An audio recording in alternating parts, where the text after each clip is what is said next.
masalah keturunan lagi. Terus saya akan jawab lagi, keturunan di situ kan keturunan di dalam arti rohani. Itu. Ya. Jadi saya sudah tahu arahnya kemana ini. Dia akan berkutat-kutat di situ aja.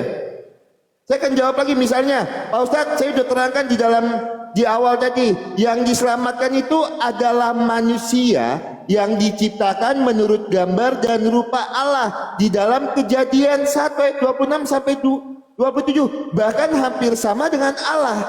Maka yang menyelamatkan itu harus manusia juga, tetapi dengan catatan yang tidak berdosa. Maka dari itu firman itu telah menjadi manusia dan diam di antara kita. Pak Ustadz, kalau mau tanya saya di mana? Di dalam Yesaya 53 ayat yang kelima. Dan nanti Pak Ustadz akan berkutat lagi. Yesaya 53 ayat 10 tentang keturunan. Nggak habis-habis kita bahas di situ. Ya, itu jawaban saya untuk pertanyaan Pak Ustadz Yusuf Pei.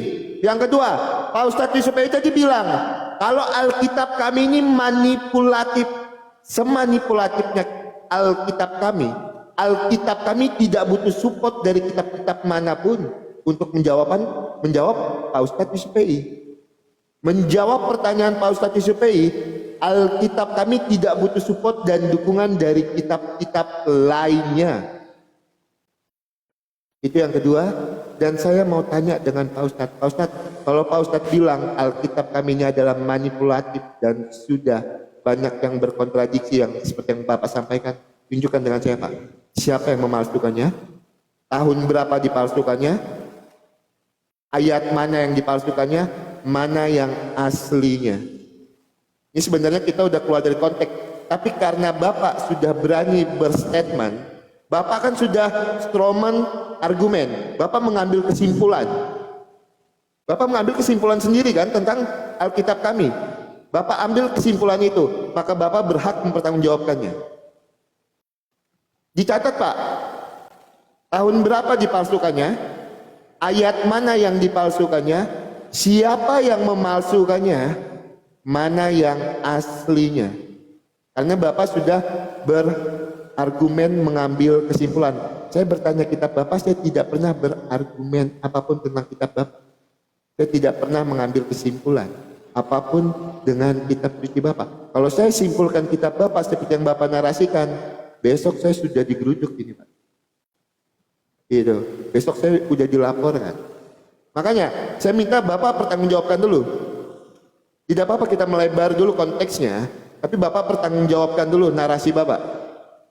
Ayat mana yang dipalsukan, tahun berapa dipalsukannya, siapa yang memalsukannya, dan mana yang aslinya. Karena Bapak sudah bilang Alkitab kami manipulatif. Bapak tahu arti manipulatif itu apa?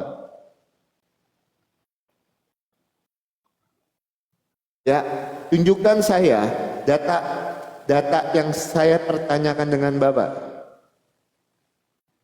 Tunjukkan semua, karena Bapak yang bilang Alkitab kami manipulatif tadi. Bapak mengambil kesimpulan terhadap Alkitab kami. Firman Tuhan yang hidup. Itu, Bapak ambil kesimpulannya, padahal Bapak tidak mengerti apa-apa tentang kitab kami. Tolong dijawab dulu pertanyaan saya Pak, pakai data dan dalil. Terkait hadis tadi Bapak juga belum menunjukkan datanya. Saya tidak bertanya iman Bapak dulu. Bapak bertanggung jawab dulu dengan narasi Bapak. Narasi Bapak bertanggung jawabkan dulu. Kalau saya bilang kitab suci Bapak, seperti yang Bapak sampaikan tadi, saya sudah dibilang penistaan ini Pak. Pasti saya sudah dibilang penistaan. Pasti saya sudah digeruduk ini besok. Karena apa?